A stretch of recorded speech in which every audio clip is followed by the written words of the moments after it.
आज हम meditative postures को देखेंगे। तो जो मेडिटेटिव पोस्चर्स हैं, वो मेनली कौन-कौन से होते हैं? वैसे तो 4 बताए गए हैं, वज्रासन, स्वास्तिकासन, सिद्धासन और पद्मासन। लेकिन जब यहाँ तक अप्रोच नहीं हो पाती है, तो बहुत सारे और भी हैं, जैसे कहीं-कहीं भद्रासन को भी मेडिटेटिव पोस्चर बताया गया है और बाकी भी सुखासन, अर्ध पद्मासन इन सबको भी मेडिटेटिव पोस्चर में लिया गया है। तो आज हम इन मेडिटेटिव पोस्चर्स को सीखेंगे।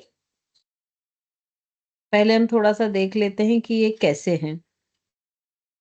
इनके कॉन्ट्रा इंडिकेशन लगभग सभी के सेम होंगे कि जिनको स्पाइन में प्रॉब्लम है या टेलबोन में प्रॉब्लम है किसी भी तरह से, तो वो ये नहीं करें। नी प्रॉब्लम है या एंकल में प्रॉब्लम है, तो उन्हें ये नहीं करना चाहिए।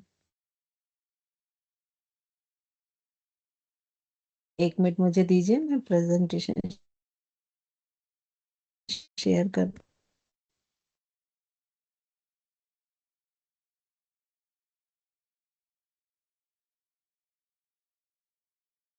स्क्रीन विज़िबल है? Okay, thank you. Yes.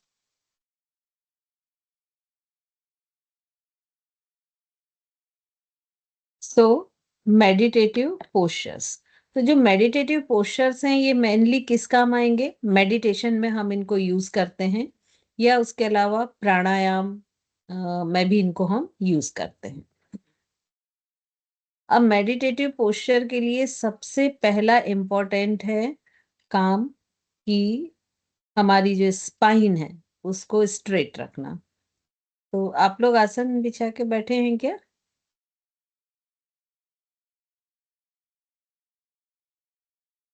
Actually आप लोग ने वीडियो ऑन नहीं किया तो मुझे भी नहीं समझ आ रहा है।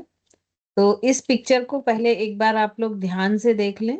देखें यहाँ पर ये सिर के पास से लेकर पूरा नीचे तक पूरी स्पाइन स्ट्रेट है और फ्लोर के पूरा परपेंडिकुलर है और लेग्स भी स्ट्रेट हैं।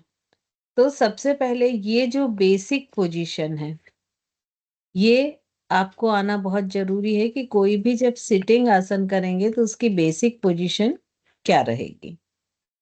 तो अब जो लोग कैमरे ऑन नहीं कर रहे हैं, सॉरी, उनको लिए मैं कुछ भी नहीं कर सकती हूँ। जो लोग ऑन किए हैं, वो कोशिश करें कि लेग्स को सामने की तरफ स्ट्रेट करके बैठें।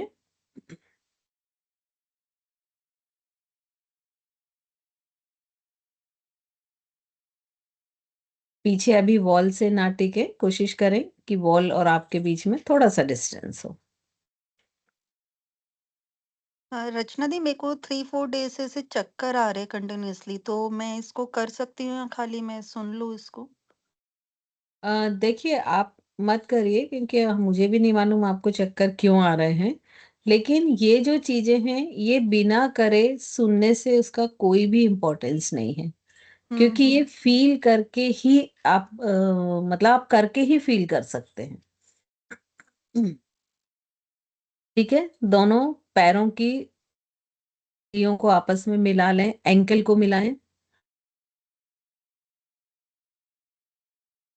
रितु जी, मैं आपको स्पॉटलाइट कर रही हूँ, तो आप इंस्ट्रक्शन फ़ॉलो करते जाएँ, जो-जो मैं दे रही हूँ।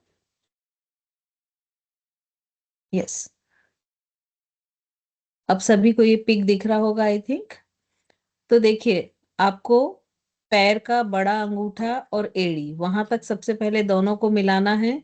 फिर एंकल एंकल को आपस में मिलाना है, जो सबसे टफ टास्क आप लोग को फील होगा जब आप मिला रहे होंगे। नी को ज्वाइन करते हुए हल्का सा नीचे की तरफ पुश करना है और कोशिश करना है कि उसकी जो नीचे की स्किन है वो फ्लोर को टच करे। और जैसे ही आप इस प्रोसीजर को करेंगे, आपके थाई मसल्स पूरे टाइट हो जाएंगे।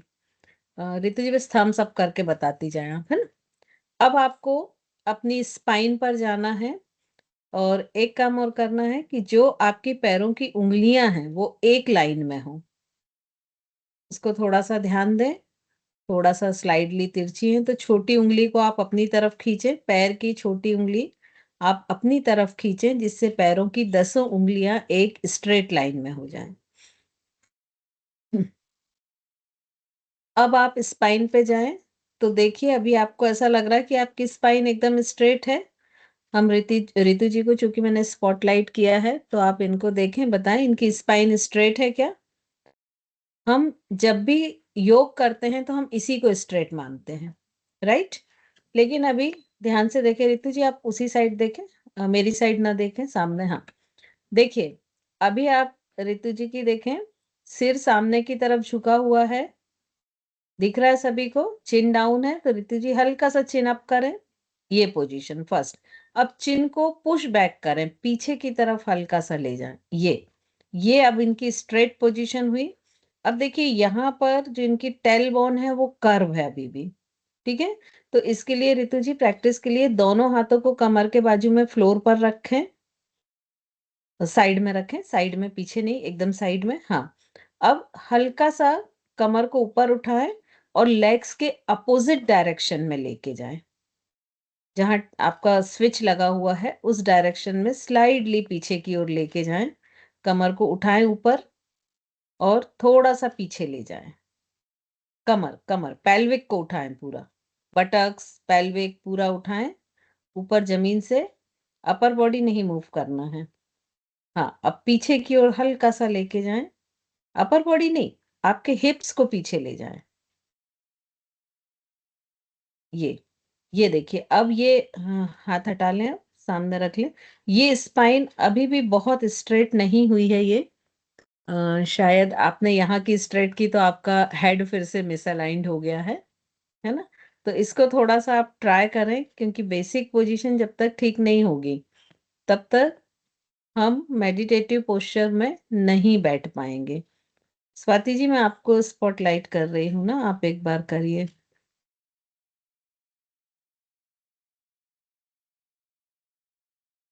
चलिए, दोनों हाथों को हिप्स के बाजू में रखें। अब हिप्स को थोड़ा सा फ्लोर से ऊपर उठा लें और हल्का सा पीछे जिस साइड पर्दा है उस साइड लेके जाएं, मतलब पैर भी आपके स्लाइडली आपकी, यस वेरी गुड।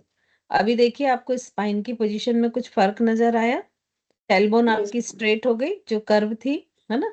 अब स्लाइडली आपको चिन अप करना है और इसको भी पीछे की ओर करना है, चिन को भी स्लाइडली पूरा पीछे करें, यस। ये आपकी स्ट्रेट पोजीशन है। तो मोस्टली हम क्या करते हैं कि जब हम स्ट्रेट बैठने को बोलते हैं तो हम ये स्पाइन तो स्ट्रेट रिलैक्स हो जाए, ये स्पाइन तो स्ट्रेट कर लेते हैं, लेकिन ये जो टेल बोन है, ये जो हल्का सा टिल्ट रहता है, इसको हम स्ट्रेट नहीं करते हैं।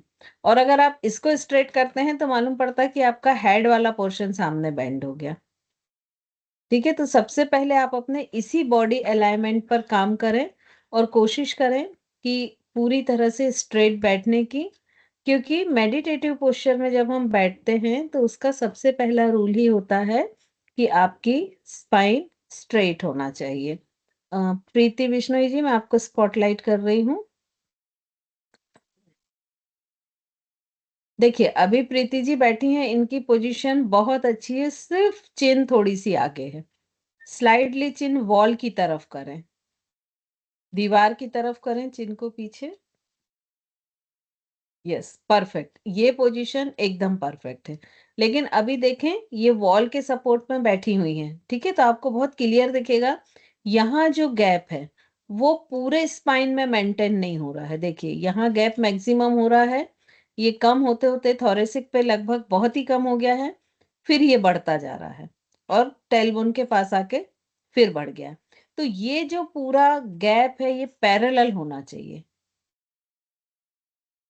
हाँ, इस चीज को आप समझ पा रहे हैं। अब प्रीति जी अपने बटक्स को पीछे की ओर ले जाएं, मतलब वॉल की तरफ ले जाएं, कि आपके बटक्स और वॉल के बीच में, यस वेरी गुड। अब धीरे धीरे जो आपके आज्ञा चक्र का पिछला हिस्सा है उसको वॉल से टच करें, परफेक्ट। ये पोजीशन आपकी अलाइन पोजीशन है। आपको दोनों में डिफरेंस समझ आया प्रीति जी, दोनों पोजीशन में? आप बता पाएंगी? रिलैक्स हो जाएं, आप बता पाएंगी क्या डिफरेंस लगा आपको, जिससे बाकी लोग भी उसको समझ सकें?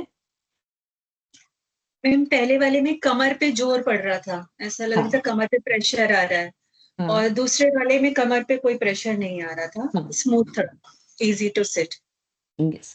तो जब आपकी स्पाइन स्ट्रेट होगी तो ये जो प्रेशर है जो कमर पे आता है वो खत्म हो जाएगा।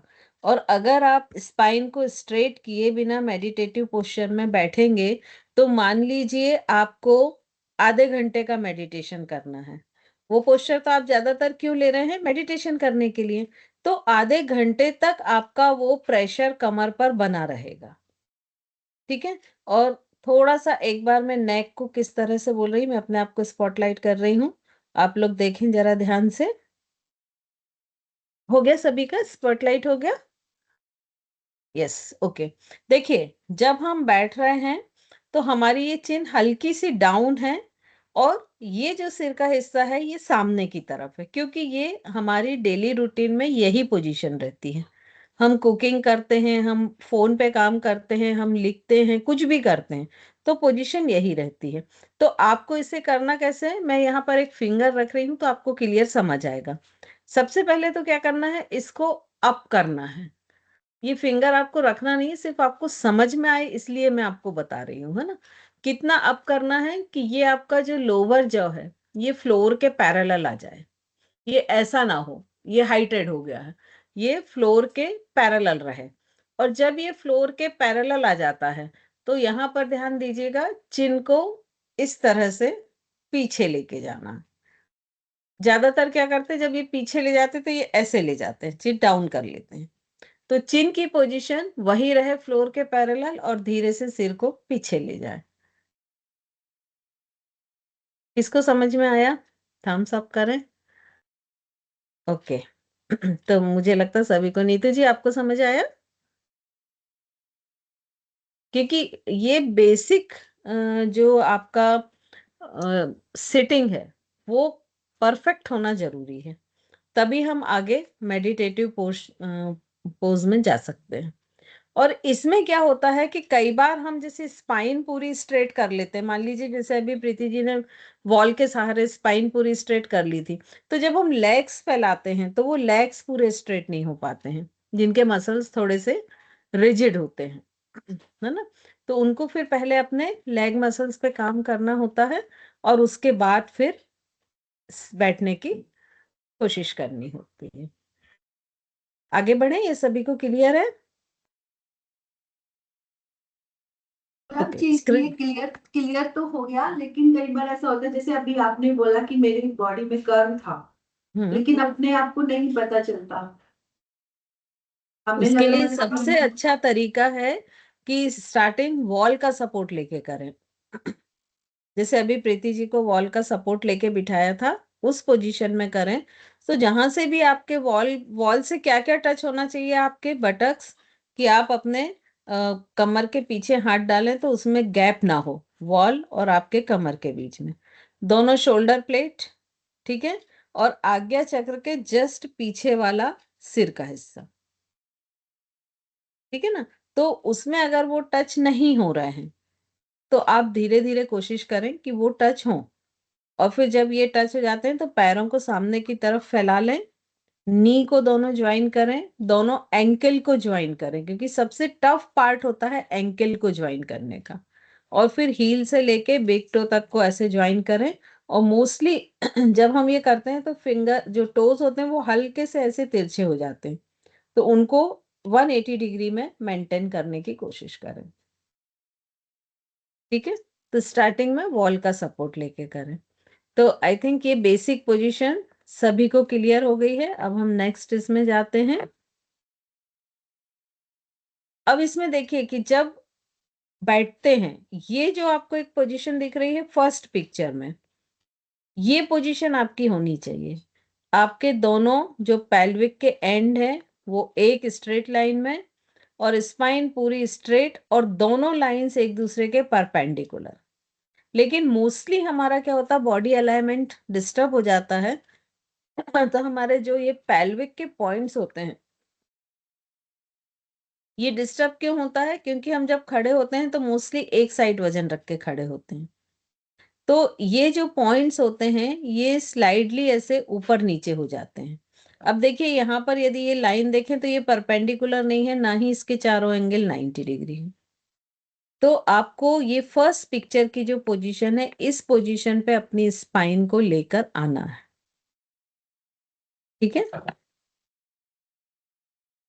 फिर इसमें एक और क्या मिस्टेक होती है कि जब वो ये पोजीशन पूरा ठीक कर लिया, देख रहे हैं आपका यहाँ पर भी गैप नहीं है, शोल्डर प्लेट भी लगी है, सिर भी प्रॉपर टच है, लेकिन जब लेग स्ट्रेट करते हैं तो ये जो एंकल होते हैं ये नहीं टच हो पाते। पैर या तो खुले रहते हैं या स्लाइडली जो टोज होते हैं वो एक स्ट्रेट लाइन में नहीं होते हैं। तो इसके लिए बहुत जरूरी कि धीरे धीरे प्रैक्टिस करें और यहाँ से नी जुड़े हुए, एंकल जुड़े हुए और सारे टोज एक स्ट्रेट लाइन में और पूरा पैर जुड़ा हुआ। ठीक है, क्लियर मैम हुआ ये सभी को? मैम मेरे केस में है ना, मतलब ये क्वेश्चन टोज जो आंसर है। हम बाद में ले लें, ओके, क्योंकि फिर वो श्योर श्योर। कंटिन्यूटी होती है ना, तो हम बाद में ले लेते हैं। ठीक है, तो इस तरह से यदि हम देखें कि अगर हम दोनों हाथ ऊपर करते हैं तो जो इसकी बेसिक सिटिंग है वो कैसी होनी चाहिए, लेग्स फ्लोर के पैरेलल एकदम और उसके परपेंडिकुलर पूरी अपर बॉडी। ये दिख रही है, राइट एंगल में पूरी मैनेज है, ये आपकी पोजीशन आनी चाहिए।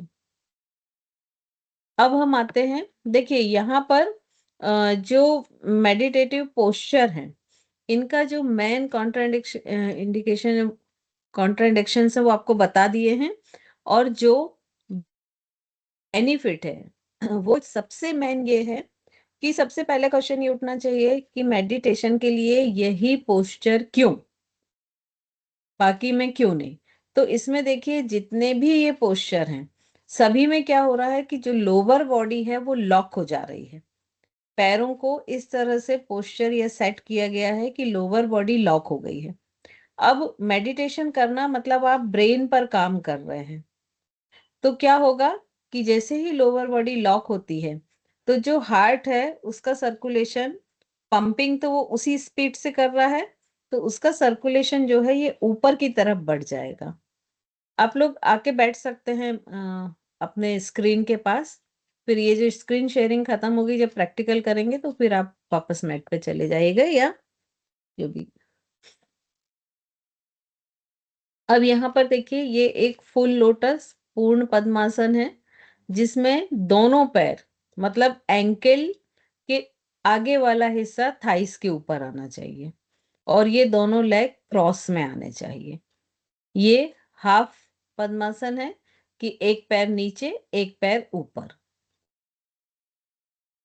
इस आसन को छोड़ दें क्योंकि ये अभी बहुत महत्वपूर्ण नहीं है। ये वज्रासन है। वज्रासन में यदि मोस्टली लोगों को प्रॉब्लम होता है कि एंकल नहीं खुले होते हैं, तो जब एंकल पे वेट आता है तो यहाँ दर्द होता है, तो वो क्या करते हैं अपर बॉडी को सामने की तरफ झुका लेते हैं और दोनों हाथ घुटने पे रख लेते हैं, तो दोनों हाथों पे अपर बॉडी का पूरा वजन आ जाता है। तो अगर ऐसी पोजीशन बन रही है तो यहाँ पर आप टॉवल को रोल करके रखिए, कुशन रखिए, लेकिन यहाँ पर अपर बॉडी जो है वो स्ट्रेट होनी चाहिए फ्लोर के परपेंडिकुलर। जैसे इस तरह से अगर मान लीजिए नी बहुत नहीं मुड़ रहा है तो इस तरह से एक ये ब्लैंकेट या कुशन जो रखा गया है हिप्स के नीचे वैसे रख सकते हैं। तो इस तरह से इनमें प्रॉप्स लेके भी आप इसको कर सकते हैं। फिर एक ये जब भी मेडिटेटिव पोस्चर में आते हैं तो उसकी बेसिक पोजीशन क्या होती है, फर्स्ट तो हमने देख ली कि पूरे लेग स्ट्रेट कर लिए और परपेंडिकुलर 90 डिग्री अपर और लोअर बॉडी का मेंटेन करते हुए बैठ गए। अब इसके बाद किसी भी आसन के लिए हम एक एक पैर को इस तरह से फोल्ड करते हैं। ठीक है, ये फोल्ड किया। अब इसमें ये स्ट्रेट होना चाहिए। ज्यादातर लोग जो फोल्ड करते हैं तो सिर नीचे झुका लेते हैं। यहाँ पर हेड, नेक, स्पाइन ये पूरा अलाइंड पोजीशन में होना चाहिए। और उसके बाद यदि आपको अर्ध पद्मासन करना है तो इस पैर को उठा के धीरे से ऊपर रख लेते हैं। यदि पूर्ण पद्मासन करना है तो मतलब जो भी आसन लगाना है इस पोजीशन के बाद आप उस आसन में आ जाते हैं। अब यहाँ एक चीज और देखनी है कि ये जो दोनों शोल्डर हैं ये स्ट्रेट होना चाहिए 180 डिग्री में। मोस्टली क्या होता है कि जब हम हाथ सीधे खोल के और दोनों हाथों को ध्यान मुद्रा या कोई एक मुद्रा में रखते हैं तो चूंकि सही यही है कि हाथ दोनों स्ट्रेट रखें, लेकिन हमारी हैबिट ना होने के कारण ये शोल्डर को आगे करके हम रोल कर लेते हैं। तो उसके लिए बहुत अच्छा तरीका होता है कि एल्बो को स्लाइडली बेंड करके पीछे की तरफ ले जाएं। तो जैसे ही आप एल्बो को पीछे ले जाएंगे तो ऑटोमेटिक शोल्डर जो है 180 डिग्री में आ जाएंगे। तो ये सारे प्रिकॉशंस इसमें रखना बहुत जरूरी है। अब जब हम वज्रासन की बात करते हैं तो वज्रासन में एक पूरा ट्रायंगल बनता है। आपका अपर बॉडी फ्लोर के परपेंडिकुलर ये फ्लोर है, और जो नासाग्र दृष्टि एक होती है या अधकुली आंखों से ये एक डायगोनल लाइन जा रही है जिस पॉइंट पर, वहां पर देखते हैं यदि अधकुली आंखें रखना है तो। और यदि पूरी तरह से बंद कर रहे हैं तो कोई दिक्कत नहीं। तो ये जो एंगल है ये 45 डिग्री का एंगल बनना चाहिए। ऐसा ना हो कि आप इसके यहाँ कहीं देख लें या बहुत पास देख लें। तो मोस्टली आपकी आंखें फ्लोर पर 45 डिग्री के एंगल पर देखती हैं। और ये 45 डिग्री एंगल का बहुत महत्व है, क्योंकि जब ये 45 डिग्री के एंगल पलकें मेंटेन करती हैं तो आंखों के जितने भी मसल्स होते हैं वो एक रिलैक्सिंग पोजीशन में आ जाते हैं।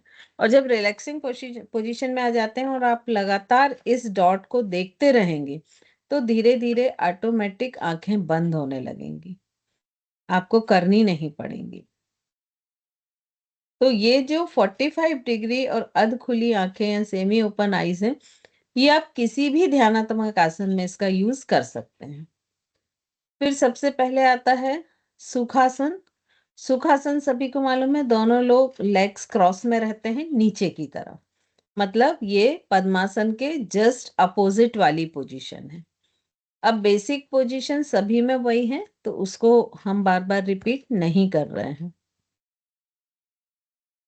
ये है स्वास्तिक आसन। स्वास्तिक आसन और पद्मासन में क्या फर्क है? पद्मासन में ये जो एंकल है इसके आगे का हिस्सा थाई के ऊपर रहता है, मतलब जो हील है ये यहाँ थाई जॉइंट के पास रहती है, लेकिन इसमें काफ मसल पे रहता है। ये दोनों में डिफरेंस है। अब यहाँ अर्ध पद्मासन बताया है।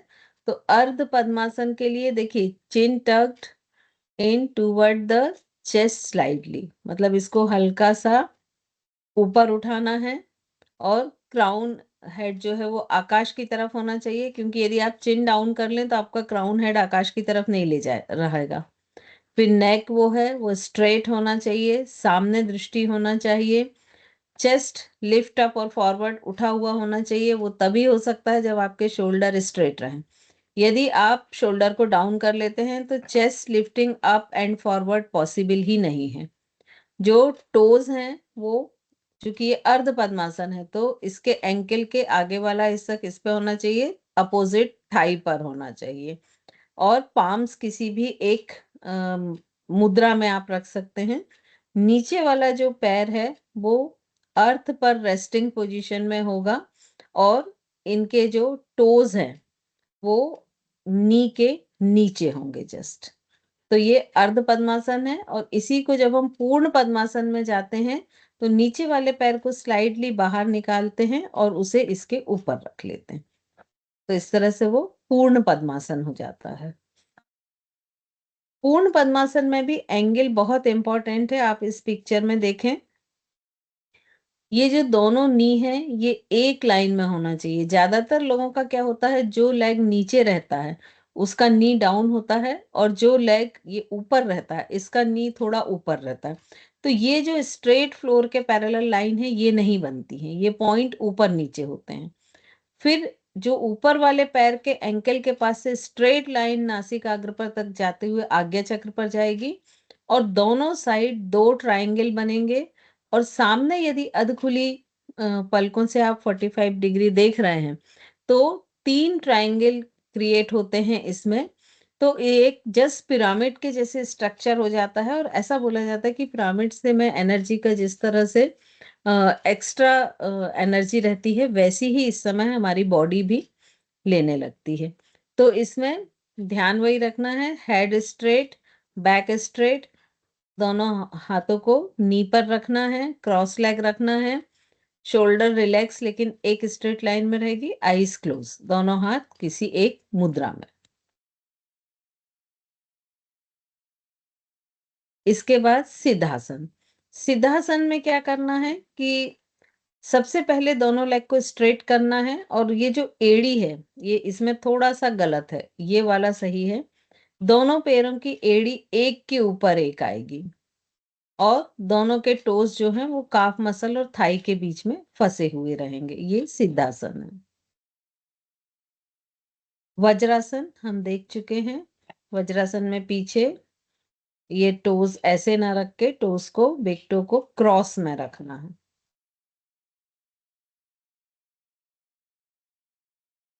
चलिए अब हम इनको करके देखते हैं।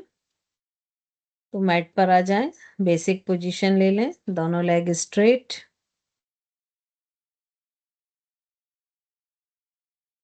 भाई कैमरे तो आप लोग ऑन कीजिए, तब तो मैं देख पाऊंगी ना।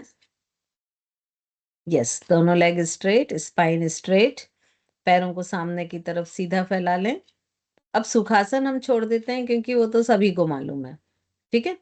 हम आते हैं पद्मासन। तो इसमें ध्यान रखें जिनको नी या स्पाइन में किसी तरह की भी कोई प्रॉब्लम हो तो वो लोग ना करें, और सहजता से जो कर पाते हैं वही करें। तो सबसे पहले हमने जो बेसिक पोजीशन ली थी कि दोनों लेग्स को मोड़कर जमीन पर रख लिया था, दोनों लेग्स को मोड़ें। अब धीरे से पहले हम अर्ध पद्मासन की पोजीशन में आते हैं। हाँ भरत भैया, मैं आपको स्पॉटलाइट कर रही हूँ।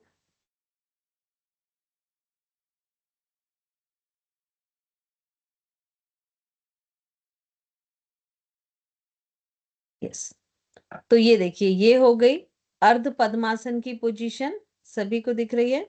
अब इसमें जो आर्म्स की पोजीशन में भरत भैया रखे हुए हैं ये बिल्कुल ठीक है, लेकिन चूंकि ये शोल्डर स्ट्रेट रख पा रहे हैं, लेकिन अगर स्टार्टिंग में आप नहीं रख पाते हैं तब क्या करना है कि एल्बो को मोड़ें और हल्का सा पीछे की तरफ ये पोजीशन रख लें, तो शोल्डर स्ट्रेट हो जाएगा, ठीक है। तो एथेंटिक वही है कि हाथ सीधे रखें, लेकिन यदि ऐसा लग रहा है कि शोल्डर स्ट्रेट नहीं रख पा रहे हैं तो उस कंडीशन में उसे हम थोड़ा सा एडजस्ट करके स्ट्रेट कर लेते हैं। अब जो नीचे वाला पैर है उसको स्लाइटली बाहर निकालें और वापस ऊपर रख लें, तो ये हमारा हो जाएगा पद्मासन, ठीक है। इसमें दोनों पैर हमारे ऊपर की तरफ आते हैं और कमल दल के जैसे, कमल की पंखुड़ियों जैसे खुले दिखते हैं, तो ये पद्मासन हो गया। अब वापस दोनों पैरों को सामने की तरफ स्ट्रेट कर लें, पूरा सीधा फैला लें। हम वज्रासन में आने वाले हैं, तो सीधा फैला लें। अब एक पैर को साइड से बाहर की तरफ से मोड़ते हुए पीछे ले जाएं, और फिर दूसरे पैर को भी ले जाएं, दोनों बिग टो को क्रॉस कर लें। अब हल्का सा नी पर आए और जो काफ मसल हैं उन पर हाथ रखें और उनको बाहर की तरफ टर्न कर लें। हल्का सा नी के ऊपर आए जिससे आपके काफ मसल और थाई मसल्स के बीच में गैप हो जाए, नीज के ऊपर खड़े हो जाएं स्लाइडली। हाँ, और दोनों हाथ काफ मसल पर रखें पीछे, और उनको स्लाइडली बाहर की ओर कर लें। ये आपका, और दोनों हाथ अब नी पर किसी भी एक मुद्रा में रख लें। ये आपका वज्रासन। मोस्टली क्या होता है हम काफ मसल को बाहर की ओर नहीं करते हैं, तो वो करीब 1 इंच का जो है वो फर्क आ जाता है, ठीक है। और इसमें यदि मान लीजिए यहाँ पर एंकल में प्रॉब्लम लग रही है, वेट आ रहा है, तो ज्यादातर लोग क्या करते हैं अपर बॉडी को सामने, दोनों हाथ घुटने पे रखें भरत भैया, नी पर पलट के, हाँ, और अपर बॉडी सामने की तरफ कर लें थोड़ा। ये पोजीशन में लोग आ जाते हैं जिससे उनकी पूरी अपर बॉडी का वेट क्या होता है इस पर हाथों पे आ जाता है, तो ये एंकल पे जो दर्द आ रहा है वो कम हो जाता है। लेकिन ये आसन परफेक्ट नहीं होता है, इसके लिए है कि आप एक कुशन या टॉवेल को रोल करके इसके एंकल के नीचे रख लें। यदि मान लीजिए नी इतने बैंड नहीं हो पा रहे हैं किन्हीं भी कारण से, तो आपके दोनों पैरों के बीच में पीछे एक कुशन रख लें और उसके ऊपर आप बैठें, या ब्लॉक रख लें, तो वो उसके ऊपर बैठें कि जिससे नी थोड़े से कम फोल्ड होंगे और आप आराम से बैठ सकेंगे। अब इसके बाद सिद्धासन, और आप ही बताइए भरत भैया, आपका अच्छा दिखेगा, क्योंकि लेग्स को सामने की तरफ स्ट्रेट कर लें। अब दोनों लेग्स के बीच में गैप कर लें, लगभग कमर से बाहर चले जाएं, फैला लें पैरों को, सामने की तरफ फैला लें, स्ट्रेट फैला लें, स्ट्रेट, दूर दूर करें पैरों को। हाँ, अब एक पैर को मोड़ें और उसकी हील को इस तरह से रखें कि वो सेंटर पोजीशन में आए और एंकल पूरा अपोजिट साइड खुल जाए। पैर को मोड़े, कोई भी एक पैर को मोड़े, हील को सेंटर में रखें, हाँ, और एंकल को पूरा खोल लें, मतलब टोस अपने अपोजिट लेग की तरफ कर लें। ये बंद हो रहा है, ये ठीक है। अब आपको दूसरे पैर को मोड़ना है और उसको इस तरह से रखना है कि दूसरे पैर की जो एड़ी है वो अभी आपकी जो मुड़ा हुआ पैर है उसकी एड़ी के ऊपर आ जाए। इसमें क्या, आपका ये जो फ्लोर टच है ना वो बढ़ेगा, ठीक है। अब आपका जो ऊपर पैर है, ठीक है, इसकी जो छोटी उंगली है उसको काफ मसल और थाई के मसल्स के बीच में लॉक कर लें, और जो नीचे पैर है ना, उसके काफ मसल और थाई के बीच में हल्का सा हाथ डालें और उसके बिग टो को लॉक कर लें। अपोजिट में वो ठीक है, हाँ। इसके जो टो है उसको काफ मसल और थाई के बीच में ले आए, नीचे वाले पैर के, थोड़ा अंदर ले जाएं उसको, नीचे वाले पैर को। ये बस, ये परफेक्ट हो गया, ये ठीक है। तो इसमें मेन रहता है कि ये जो एड़ी होती है ये एड़ी के ऊपर आती है, जिससे आपके बैठने का ये जो एरिया है वो बढ़ जाता है, बिल्कुल। और अगर आप देखेंगे तो ये आसन जो है ध्यान के आसनों में सबसे अच्छा माना जाता है। आप ज्यादातर जैसे हमारे तीर्थंकर की जो मूर्तियां मिलती हैं उसमें आप देखिए सिद्धासन बहुत अधिक मिलता है, उसके बाद पद्मासन मिलता है, ठीक है। और स्वास्तिक आसन तो सिर्फ पूरा पद्मासन के जैसे है, बस पद्मासन में जो हम हील को थाई के ऊपर ले गए थे वो स्लिप होते हुए काफ मसल के पास आ जाएंगी। Yes, yes, very good, perfect Bharat भैया। तो इस तरह से ये आपके सारे मेडिटेटिव पोस्चर्स हैं। अब आप लोग करना चाहें तो बिल्कुल एक एक बार ट्राई कर सकते हैं। थैंक यू भरत भैया। और अगर किसी में दिक्कत आ रही है, बीच में कोई कुछ पूछ रहा था तो अभी जरूर पूछ लें अब। जी भैया, आप कुछ बोल रहे हैं? सिर्फ एक मिनट प्रीति जी, हाँ हाँ बोले भैया। भैया आप म्यूट पे हैं, आप म्यूट पे हैं। यस, अब बोले, फिर म्यूट हो गया भैया।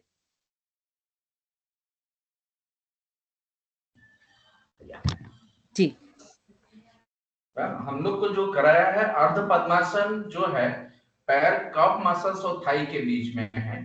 पद्मासन भी जो कराया है ये भी दोनों पैर थाई और कफ मसल्स के बीच में है।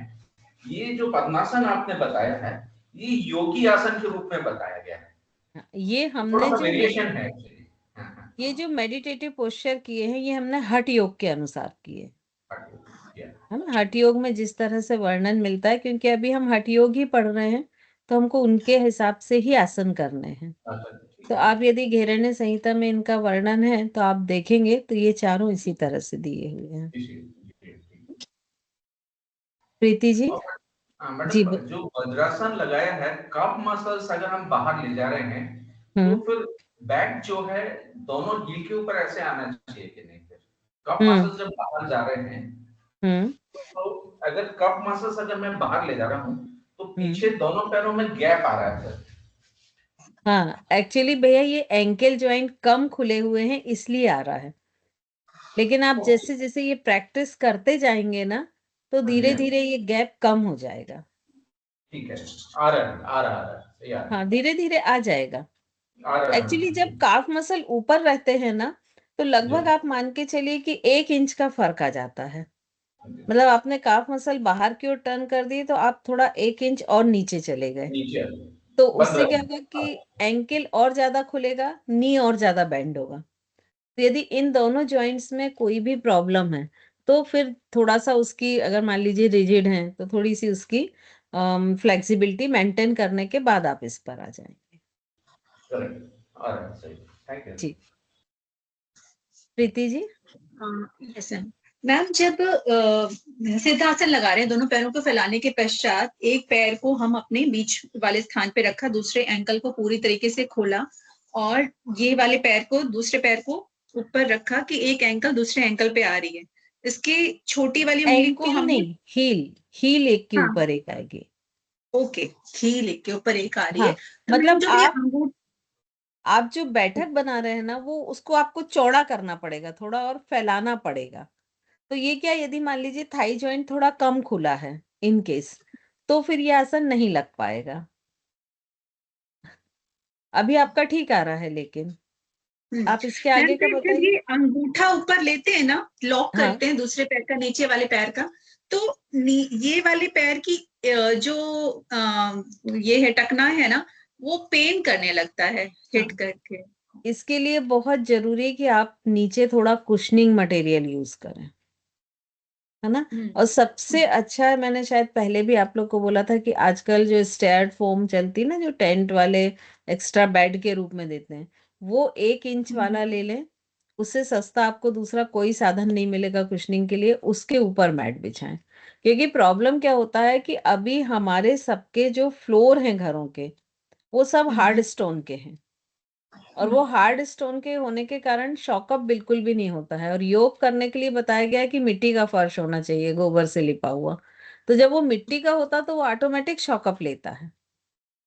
तो अगर आप विदाउट कुशनिंग करेंगे तो आपके नी ज्वाइंट और इन सब में प्रॉब्लम आई। जैसे सूर्य नमस्कार आप विदाउट कुशनिंग करते हैं, तो डेफिनेटली आपको 6 महीने के बाद फिर नी प्रॉब्लम होनी ही है, क्योंकि आपके नी हार्ड मसल्स पर ठक ठक टकरा रहे हैं।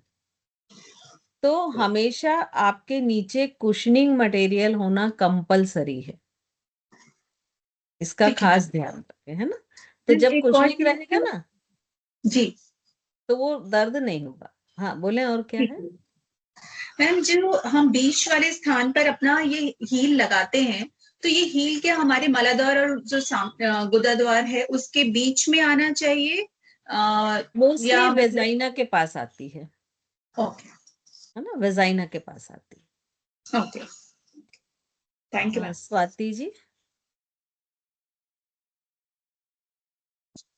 मैम मेरे दो क्वेश्चन हैं। एक तो जैसे हम जब व्रज आसन में बैठते हैं तो एंकल्स जैसे ऐसे रखने चाहिए, मतलब इसके बीच में हमें बैठना चाहिए, पर मेरे ऐसे हो जाते हैं वन। और एक चीज और, अगर जैसे आपने बताया कि मैं काफ को थोड़ा सा ट्विस्ट करके बैठूं तो आगे से फिर नीज खुल जाते हैं, तो क्या हाँ, ये एक्चुअली अप्रोप्रिएट है? नहीं, एक्चुअली ये आपके जॉइंट्स रिजिड हैं, उनमें और फ्लेक्सिबिलिटी की जरूरत है। तो पहले उनको और थोड़ा फ्लेक्सिबल बनाएं, फिर आप इस में बैठेंगे तो आपको ये दोनों प्रॉब्लम नहीं होगी। जब तक एंकल जॉइंट पूरी तरह खुला नहीं होगा और नी जॉइंट पूरी तरह से बैंड नहीं होगा, मतलब नी बैंड करें तो आपके थाई मसल और काफ मसल्स के बीच में 0 डिग्री होना चाहिए, तब तक ये परफेक्शन नहीं आएगा। तो पहले जो रेस्ट एक्सरसाइज होती हैं, जिनको हम सूक्ष्म व्यायाम कहते हैं, उनके थ्रू आप यहाँ के मसल्स की फ्लेक्सिबिलिटी को मेंटेन करें, फिर इस पर जाएं।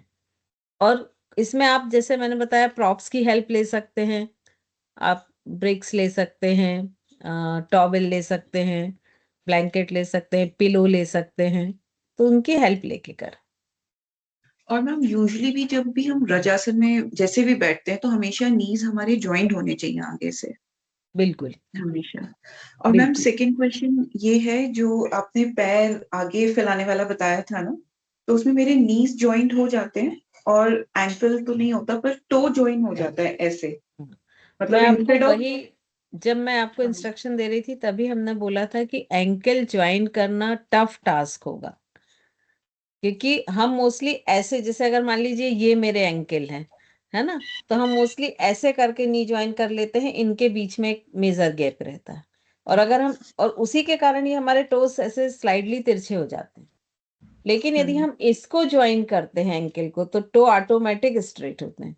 तो आपको वो प्रैक्टिस करनी पड़ेगी, क्योंकि एंकल ज्वाइंट एक ऐसा ज्वाइंट है, वो ज्यादातर लोगों का बहुत रिजिड होता है और बंद होता है, मतलब वो अंदर बाहर भी नहीं खुलता और साइड में भी नहीं खुलता। तो जो सूक्ष्म व्यायाम होते हैं एंकल के, वो बार बार करें, जिससे उसकी फ्लेक्सिबिलिटी मेंटेन हो और बढ़े। ठीक ओके है। मैम, ऋतिक जी। ये है योगा ब्रिक्स मैडम, जी ये सॉफ्ट है काफी। हाँ, ये इसको आप यूज कर सकते हैं। जैसे आपने काफ मसल को टर्न किया, अब आपको लग रहा है लेग खुल रहा है, तो आप अपने हिप्स के नीचे ये एक ब्लॉक रख लें, लगा सकते है ना। लेकिन ये ध्यान रखें कि हमको धीरे धीरे फिर इसको हटाना है। हैं, हटा हाँ रितु जी। मैम एक बार ना प्रैक्टिकली करा दीजिए, क्योंकि अभी भी ना सुखासन में और वज्रासन में थोड़ा सा कंफ्यूजन अभी भी हो रहा है। सुखासन और वज्रासन में वैसे क्या इसमें कंफ्यूजन? जैसे सुखासन अभी तो लेग क्रॉस करके, जैसे हम पालथी मार नहीं के मैम, क्रॉस जैसे लेग हमने यहाँ पर रखा अपना, उसके पास रखा, एक के एक ऊपर मिनट रुकिए, एक मिनट रुकिए जी, अब बताइए। मैम जैसे हम जी पैर को खोला और एक पैर हमने रखा, दूसरा हमने इसके ऊपर रखा, हील के ऊपर। हम्म तो जब हम इसको तो अंदर कर लेते हैं, ये वाला तो हम्म अंदर जा रहा है, जब हम इसको अपना अंदर की तरफ खींचते हैं तो वो पैर हम्म। हील से हट जाता है।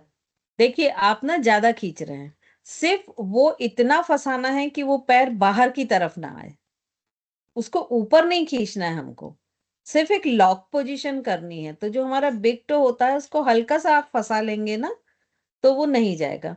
सेकंड क्या है कि इसमें देखिए, जो जैसे आपका नी देखिए अभी ये फ्लोर से उठा हुआ है ना, तो इसका मीन्स आपका थाई जॉइंट अभी रिजिड है। तो जब तक ये थाई जॉइंट पूरी तरह खुलेगा नहीं, तब तक ये आपकी, इसमें जितना आप फैला के पैरों को रखेंगे नी को दूर दूर, उतना अच्छा ये आसन होगा। तो धीरे धीरे जब आप थाई जॉइंट वगैरह की प्रैक्टिस करेंगे ना, तो ये चीज हो जाएगी ऑटोमेटिक। और जैसे अभी स्वाति ने बोला कि आगे से अगर हम पैरों को, ये काफ मसल्स को निकाल रहे हैं, हम्म यहाँ से बाहर को हम्म। करते हैं, तो ये पैर भी थोड़ा सा फिर खुल जाते हैं। हाँ एक्चुअली इसको अब आप थोड़ा सा हाथ से ऐसे पकड़ के ज्वाइन करके देखिए, तो मैक्सिमम स्ट्रेचिंग आएगी आपकी, है ना। अब तो बैठना तो मैम इसी तरह है ना, पीछे भी जैसे हम बैठते हैं ये चीज। ये ठीक है आपका। ठीक है। तो ये धीरे धीरे प्रैक्टिस करने पे ना, जितनी फ्लेक्सिबल मसल्स और ज्वाइंट्स होंगे ना, उतना अच्छा आपका आसन आने लगेगा। लेकिन डेफिनेटली ये एक दिन में नहीं होने वाला है, ये थोड़ा टाइम लेगा। मैम हम तो यही सोच रहे थे, हम परफेक्ट कर रहे हैं आसन तो हम कर ही लेते। चलिए निधि जी। मैम अभी तक जो करते आए हैं ना, उसके अकॉर्डिंग ये वाले आसन बहुत कंफ्यूजिंग हो गए हैं, मतलब हठयोग वाले, क्योंकि प्रैक्टिस में नहीं है। तो मैं अपने पोस्चर्स को फील नहीं कर पा रही हूँ कि मेरा कौन सा सिद्धासन है, कौन सा क्या है। तो एक बार आप मुझे रिवाइज करा देंगे? हाँ एक मतलब वो मिनट, फील आपको स्पॉटलाइट कर रही हूँ, है ना। चलिए अभी आपको सबसे पहले बताए किस आसन में कंफ्यूजन है? सिद्धासन। ये मैम एक हील बार पे ही सारे मैंने। आसन आप बोलते जाए ना, हम लोग करते जाते हैं, दीदी दीदी को भी देखते जाएंगे, जहाँ गलती चलिए होगी आप चलिए, बताएं। ठीक है, ओके ओके, मैंने है हील ना। पे हील रखा है, तो ये मेरा पहला कौन ये सा आसन बना? पहला सिद्धासन ही हम देख रहे हैं, ठीक है। इसमें दोनों लेग्स को फोल्ड किया और हील के ऊपर हील रखा, रखिए आपने जैसे अभी रखा था, ये है ना। अब आपका जो ऊपर वाला पैर है, उसकी जो छोटी उंगली है, उसको काफ मसल और इसकी, हाँ छोटी उंगली को, बस ये परफेक्ट हो गया। अब आपका जो नीचे वाला पैर है, इसका जो बिग टो है, इसको काफ मसल और थाई के बीच से हल्का सा फंसा लीजिए। आपको काफ मसल और थाई के बीच से हाथ डालना पड़ेगा, तो वो बेटर आएगा। ऊपर वाले जो पैर है, इसके काफ मसल और थाई के बीच से हाथ डालें, ऊपर वाले पैर के काफ मसल और थाई के बीच से हाथ डालें ना, उसको नहीं, अपोजिट साइड जाए, अपोजिट साइड, अपोजिट। हाँ, और जो नीचे वाले पैर का बिग टो है, उसको इन दोनों के बीच में फंसा लें खींच के। ये एक्चुअली एंकल आपका पूरा खुला हुआ नहीं है, तो पॉसिबल नहीं हो पा रहा है ना। लेकिन जैसे जब भरत भैया ने किया था, तो उनका बहुत अच्छी तरह से फंस गया था। तो इसकी धीरे धीरे आपको प्रैक्टिस करनी पड़ेगी, ठीक है। हाँ, जैसे अभी इतना प्रैक्टिस करें, फिर धीरे धीरे एक आध हफ्ते बाद इसे ऊपर ले जाएं, तो फिर आपका ये आ जाएगा, ठीक है। ये सिद्धासन आपका। अब कौन सा आसन आपको दिक्कत लग रही है, बताएं। ये वाला है, ये कौन सा आसन है? ये तो नॉर्मल। आपकी नॉर्मल बेसिक पोजीशन है कोई भी आसन लेने के लिए। अब आपने जो बाहर की तरफ पैर है, उसको थाई के ऊपर रख लें, उठाएं, ये ये आपका हो गया अर्ध पद्मासन। ठीक है, ये अर्ध पद्मासन है ये और मैं अर्ध डेली पद ऐसे मतलब लगा हुआ है। ये स्वास्तिक आसन में आता है, अर्ध अच्छा, स्वास्तिक आसन कह सकते हैं, क्योंकि पद्मासन में एंकल के आगे वाला पार्ट मतलब आपकी हील जो है वो थाई जॉइंट के पास रहेगी। इसको और ऊपर ले जाएं, ये होता है ये। ठीक है, क्योंकि ये उसमें लोटस पेटल जैसे दोनों पैर के पंजे ऊपर दिखने चाहिए। तो ये अभी जो आप बैठी हैं ये अर्ध पद्मासन हो गया। ये अर्ध पद्मासन, ठीक है। ठीक है, और जब मैं इसी हील को यहाँ लेकर आऊंगी तो तो वो वो पूर्ण पद्मासन। पद्मासन हो जाएगा, है ना। और मैम ये वाला कौन सा पोज होता है जब हम इस तरह से बैठते हैं? ये गोमुख आसन का होता है पोज। तो इसमें नी के ऊपर नी आते हैं, मतलब ऊपर वाले पैर को आप और साइड में ले जाएंगे। रुकिए, मैं भरत भैया को करती हूँ स्पॉटलाइट, वो ज्यादा अच्छे से बता पाएंगे। एक सेकेंड रुकिए, क्योंकि उनका परफेक्ट आएगा इसलिए मैं उनको कर रही हूँ। देखिए, ये नी के ऊपर नी आ जाता है, एक के ऊपर एक, और दोनों पैर के पंजे साइड में हो जाते हैं। तो ये गोमुख आसन की बेसिक पोजीशन है, ये गोमुख आसन होता है। तो ये ध्यानात्मक आसन में नहीं होता, ये आसन है। वापस आ जाए भैया, इसमें भैया ऊपर वाला नी और फ्लैट होना चाहिए। लेग चेंज करके करें एक बार, आप नीचे वाले पैर को ऊपर करें, ऊपर वाले पैर को नीचे, हाँ ऊपर वाले लेग को फ्लैट करें। ये पोजीशन मतलब वर्टिकल ना होके फ्लैट होना चाहिए।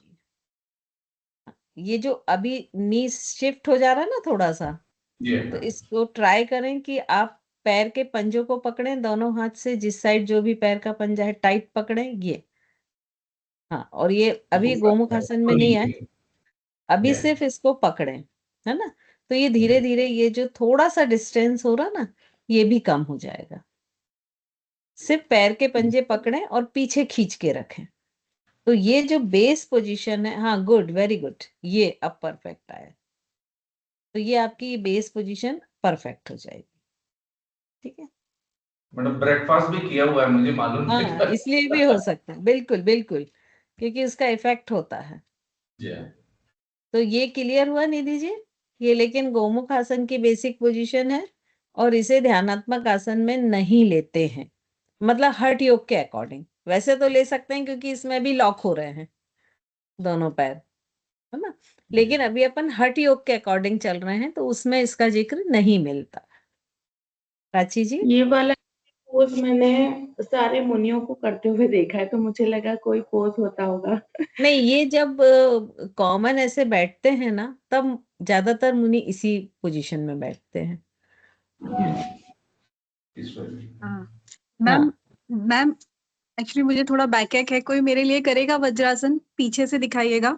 मैम जब हम वज्रासन करते हैं ना तो बैक बिल्कुल स्ट्रेट रहती है, लेकिन जब हम मेडिटेशन करते हैं तो थोड़ा सा लोअर रीजन, लंबार रीजन को थोड़ा सा रिलैक्स कर सकते हैं, या फिर हमको बिल्कुल स्ट्रेट करके ही बैठनी है? देखिए, स्ट्रेट का मतलब ये नहीं होता कि हम खींच के बैठे, स्ट्रेट हो बट रिलैक्स पोजीशन में, कि उसके जो जैसे इस तरह से वर्टिब्रा है, एक के ऊपर एक, है ना। अब ये सब जुड़ी हुई रहती हैं लिगामेंट और मसल से, तो ये जो हड्डियां हैं ये स्ट्रेट हो, लेकिन ये जो लिगामेंट और मसल्स हैं इनमें स्ट्रेचिंग ना हो।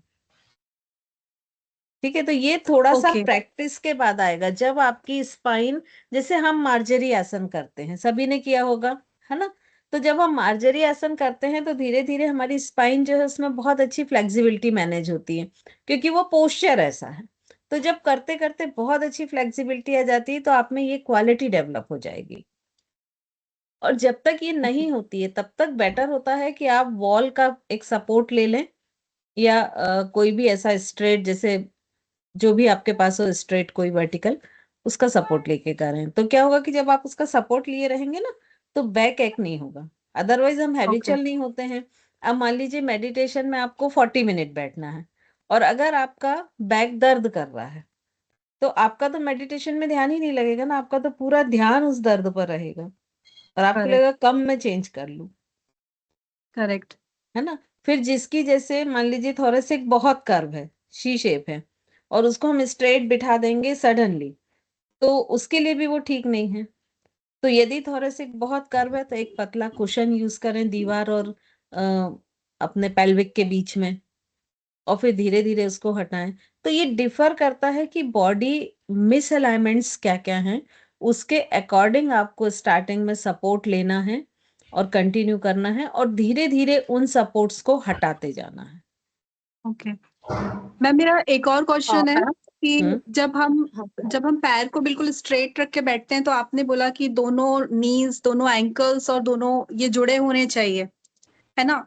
लेकिन अगेन सेम क्वेश्चन कि अगर मेडिटेशन में बैठना है तो जैसे कि हमने नी जोड़े रखे हैं और थोड़ा सा रिलैक्स अगर कर दिया तो वो चलेगा ना? थोड़ा सा एंकल टच नहीं रहेंगे, सीधे रहेंगे। देखिए लेकिन मोस्टली होता क्या है, एक मिनट इस चीज को आप समझिए थोड़ा सा ध्यान से। जैसे मेडिटेशन में क्या होता है, हम कई बार बोलते हैं कि आप लेग्स को स्ट्रेट कर लो, यदि मान लीजिए नमनेस आ रही है या कुछ आ रही है। तो जब हम ये एक रिलैक्सेशन देते हैं ना कि लेग्स को स्ट्रेट कर लो, तो लोग स्ट्रेट कैसे करते हैं कि इसको ऐसे डाउन कर लेते हैं। ये मान लीजिए मेरे सोल हैं, ये ऐसे डाउन कर लेते हैं। वो ऐसा लगता है कि लिविंग लेग्स है ही नहीं, उनमें लाइफ है ही नहीं। तो स्ट्रेट करने का मतलब होता है कि अगर आपको ऐसे में भी स्ट्रेचिंग आ रही तो आप हिप विद डिस्टेंस रखिए, लेकिन ये पैरेलल हो। ये ऐसा ना हो कि ऐसे डाउनफॉल पड़े हुए हों, क्योंकि यदि आप अपनी बॉडी को कहीं भी ऐसे पोजीशन में रखेंगे ना, जैसे आप मान लीजिए एक एग्जाम्पल लेते हैं कि बीच में शायद हमने दिया भी था वो एग्जाम्पल, कि आपने कोई लॉटरी की टिकट खरीदी और आप आराम से बेड पे आड़े तिरछे बैठे हुए टीवी देख रहे हैं, कुछ मोबाइल भी ऑपरेट कर रहे हैं, पूरा शरीर आड़ा तिरछा है, और जैसे ही अगर टीवी पर अनाउंसमेंट होता है कि अब वो नंबर डिक्लेयर होने वाले हैं कि उसका फाइनल प्राइस किसको गया, तो आपका फिजिकल चेंज क्या होगा? आप सबसे पहले सीधे बैठेंगे, उठ के स्पाइन को स्ट्रेट करेंगे, शोल्डर स्ट्रेट करेंगे। तो जैसे ही हम अपनी बॉडी को स्ट्रेट करते हैं, अलाइंड करते हैं और सिमेट्री में करते हैं, तो ब्रेन को हमने ये ट्रेंड कर दिया है कि जब ये ऐसी पोजीशन आए इट मींस कुछ इंपॉर्टेंट होने वाला है, तो अपना पूरा फोकस उस पर रखो। अदरवाइज पहले वाली पोजीशन में जब आप मोबाइल भी देख रहे थे आड़े तिरछे पड़े हुए, तो यदि मैं पूछूं कि 5 मिनट पहले क्या डायलॉग बोला गया, आप एज इट इज रिपीट करो, तो आप नहीं कर पाओगे वर्ड टू वर्ड, है ना? तो ये अलर्टनेस बहुत जरूरी है कि आप जीवित हैं, आपको फील होना जरूरी है।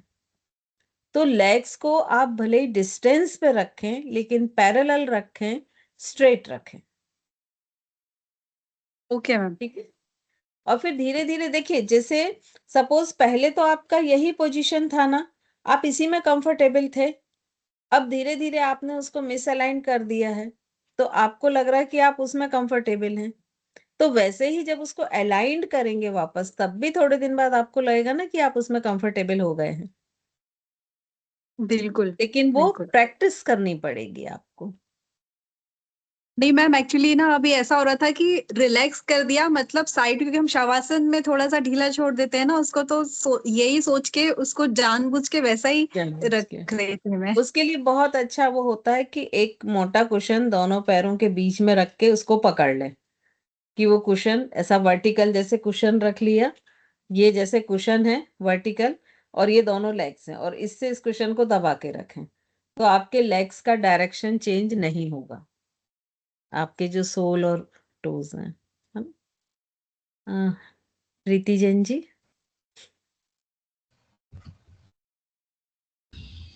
मैम मेरी एक रिक्वेस्ट है कि आप जो आसन बता रहे हैं अगर आप प्रैक्टिकल करके बताएं तो हम लोग को और इजीली हो जाए क्योंकि मैम अभी क्या हठ योग से सीखा था, फिर अभी टीटीसी कर रहे हैं तो वो आसन बिल्कुल अलग है, उसमें वीरासन पद्मासन सब अलग है, और अब इसका एग्जाम देना है तो फिर ये तो बहुत माइंड में खिचड़ी बन रही है। तो नहीं एक्चुअली देखिए, काफी लोगों को मैंने स्पॉटलाइट किया, वो प्रैक्टिकल ही है, क्योंकि वो तो मैम प्रैक्टिकल आपका कोई भी प्रैक्टिकल करके आपका दिखाए। प्रैक्टिकल मैम आपका प्रैक्टिकल ज्यादा इफेक्टिव होगा ना, वो क्योंकि आपका इसलिए परफेक्शन पॉसिबल नहीं रहेगा। होगा कि वो वॉइस नहीं, मैं देख के ही बता रही, मिस परफेक्शन जहां रहता ना, परफेक्शन नहीं रहता, वहीं से आप सीखते हैं, परफेक्शन में आप नहीं सीखेंगे, क्योंकि सब ठीक है तो मैं किस चीज पे कमेंट करूंगी। कि क्या क्या चीजें लोग गलती करते हैं और उसको इम्प्रूव करना चाहिए। तो सीखने आपको वहीं से मिलेगा। मतलब वही टीटीसी कोर्स में जो करा रहे हैं ना, वो कंफ्यूजन इसको इसलिए हो रहा है कि जो पद्मासन आप बताए ना, उसमें वीरासन बताया है। हाँ, और एक्चुअली अर्ध पद्मासन में जो भगवान की प्रतिमा जो होती है वो अर्ध पद्मासन में है। वो दोनों आप देखेंगे कि जांघ के ऊपर पैर नहीं जा रहा है। उसमें calf muscle पर मसल्स पैर और थाई के बीच में पैर है अर्ध पद्मासन में, और प्रतिमा जी इस टाइप में ही आपको मिल रही है। तो हाँ, कंफ्यूजन यही आ रहा है शायद। वीरासन हाँ, में ये वीरासन हम लोग को ये वाला वीरासन जैसे टीटीसी कोर्स में कराया होगा, तो इसलिए कंफ्यूजन आ रहा है मैडम, और कुछ नहीं। बाकी आसन तो वो आसान ही है। नहीं, वो अब जो जैसे गौमुख आप आसन हाँ, जो बोले गौमुख आसन बताया है, ये हमने हठ योग में सीखा है पहले जो कोर्स किया था, और अभी इसमें सुखासन में बताया जो महर्षि जो बता रहे हैं ना, तो वो सुखासन के 2 टाइप बताए हैं। तो वो गौमुख आसन सुखासन में बताया गया, जो आपने करके बताया था कि एक नी दूसरे नी के ऊपर है।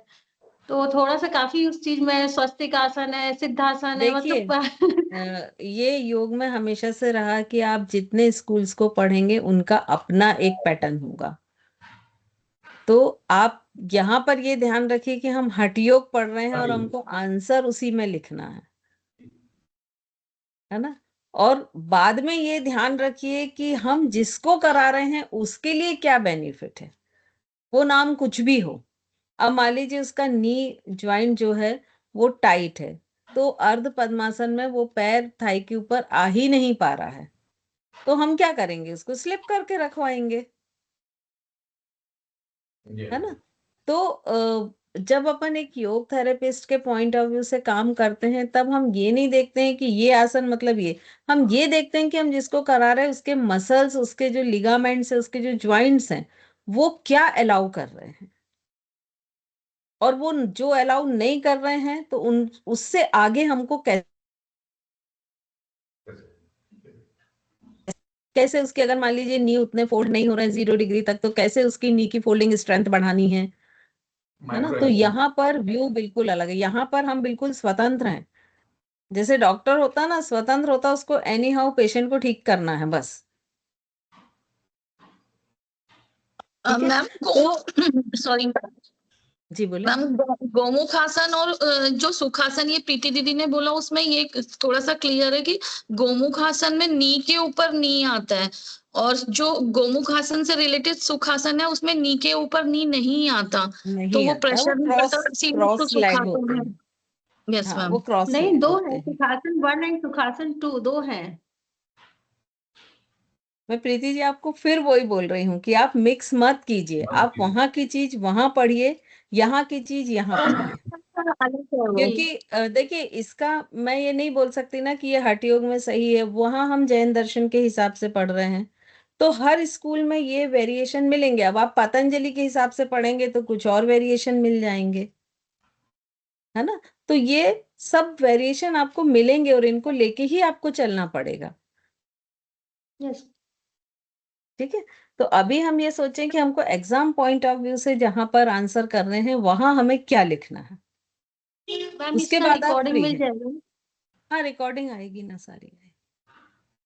अच्छा, मैडम और एक ये आसन और लास्ट है, मैडम एक आसन और है जो माता जी या महाराज जी लोग हैं जब दर्शन करते हैं, स्पेशली इसमें दोनों एक जांघें मिनट जुड़ी रहती हैं, एक तो मिनट इस भैया, सुखासन का एक मिनट स्पॉटलाइट कर दूं आपको, फिर आप बताइए, एक सेकेंड। जी भैया। एक आसन ये भी है, इसका नाम नमस्कार मुद्रा बोलते हैं। जैसे माता जी या फिर महाराज जी वगैरह जब वंदना करते हैं वो इस टाइप बैठते हैं, तो उनकी दोनों जांघें जो हैं बिल्कुल चिपकी रहती है, और उसके बाद ही ये नमस्कार करते हैं। गवासन, गवासन इस बोलते भैया, गवासन। गवासन, ये इसको भी आसन बहुत गवासन भी बोलते हैं और इसको पार्श्व वज्रासन भी बोलते हैं कई जगह, पार्श्व वज्रासन भी बोलते हैं कई जगह। दोनों जांघें जुड़ी रहेगी। हाँ, और इसमें झुकना बड़ा टफ होता है, अपर बहुत बॉडी टफ है, को सामने झुकाना ना, जब तक आपके बहुत बैक मसल्स बहुत अधिक फ्लेक्सिबल ना हो तब तक वो अलाउ नहीं करते हैं आप झुक पाए। और गवासन, नी जॉइंट्स भी जो हैं वो एकदम फ्लेक्सिबल होने चाहिए, करेक्ट, तभी पॉसिबल होता है। गवासन, करेक्ट। सब एक मुझे ये पूछना है, जो हमारी हिप जॉइंट्स खोलने के लिए एक्सरसाइज होती है, वो बटरफ्लाई इज द बेस्ट। हाँ, वो तो सबसे अच्छी मानी ही जाती है, बाकी भी बहुत सारी जिसमें भी आपके लेग्स ओपन होते हैं वो कर Quads और सकते वो हैं। सब अब होते हैं। डिपेंड, देखिए इसमें भी डिपेंड ये करेगा आपके जो थाई जॉइंट है वो पूरा ऐसा सर्कुलर 360 डिग्री होगा, और वो 360 डिग्री में मसल होंगे, तो उनके कौन से मसल्स रिजिड हैं। अब सपोज करिए कि उनके इनर लेटरल मसल्स जो है वो फ्लेक्सिबल हैं, उनके लोअर मसल्स जो हैं वो रिजिड हैं, तो आप बटरफ्लाई करते रहिए, कोई फर्क नहीं पड़ेगा, क्योंकि बटरफ्लाई इनर लेटरल मसल्स को ओपन करता है, फ्लेक्सिबल करता है। तो वो भी डिपेंड करता है कि कौन से मसल्स उनके रिजिड हैं, और आपको पर्टिकुलर उस पर काम करना पड़ेगा। जैसे क्वाड्रिसेप के जो 4 मसल्स आकर मिलते हैं, वो चारों में किस पे काम करना है अलग अलग है ना, वो चारों अलग अलग हैं। तो जब आप पर्टिकुलर उसको फाइंड आउट कर पाएंगे, पहचान पाएंगे, और फिर उन पर प्रेशर आए, उनकी फ्लेक्सिबिलिटी बढ़े, वो वैसा पैकेज दे पाएंगे, तब उसमें इम्प्रूवमेंट होगा, अदरवाइज नहीं होगा। तो Correct, इसीलिए ma'am. जब हम हिंडोलासन में तो हो सकता है ना, नहीं? वही मैं बोल रही हूँ कि किस मसल में प्रॉब्लम है वो देख के आपको उसके अकॉर्डिंग उसको डिजाइन करना पड़ेगा। कई बार ऐसा भी पॉसिबल हो सकता है कि वो कोई आसन ही ना हो, लेकिन आपको उस पर्टिकुलर मसल्स को स्ट्रेच करने के लिए बॉडी का वही पोस्चर क्रिएट करना पड़े। ठीक है ना? मैडम आपको तो बहुत डीप नॉलेज है, बहुत अच्छी बात है। थैंक यू बहुत डीप नॉलेज, बहुत मसल्स, आप 4 मसल्स बैंड जो बोल रहे हैं, जनरली और फिजियोथेरेपिस्ट वगैरह ही लेते हैं हमारी भाषा कि अलग अलग बैंड जो है, 4 बैंड्स जो हैं, आपका बहुत अच्छा नॉलेज है। हाँ भैया, क्योंकि इसमें ज्यादातर यहीं पर प्रॉब्लम होती है कि लोग क्या करते हैं कि एक मसल जो ऑलरेडी फ्लेक्सिबल है उस पे काम कर रहे हैं, लेकिन जो 2 नहीं है उनको छोड़ दे रहे हैं, और फिर बोलेंगे हम तो बटरफ्लाई रोज करते हैं लेकिन थाई जॉइंट खुलता ही नहीं है। ये होता मैम है। लॉजिकल एक्सप्लेनेशन है, बिल्कुल एकदम। बिल्कुल, थैंक यू मैम। तो वेलकम। तो इस पे यही है कि हम पहले तो पहचाने, आइडेंटिफाई करें कि हमको काम कहाँ करना है, किस जगह करना है, फिर उसके बाद हम उस पर काम करें। ठीक है, चलिए अब आज काफी समय हो गया है। अभी आपके थर्सडे फ्राइडे के जो क्वेश्चन बाकी थे वो हम कल ले लेंगे, कल के सेशन के बाद में, तो आप लोग उनको निकाल के रखें, तो कल हम उनको फिर ले लेते हैं। आई थिंक आज सभी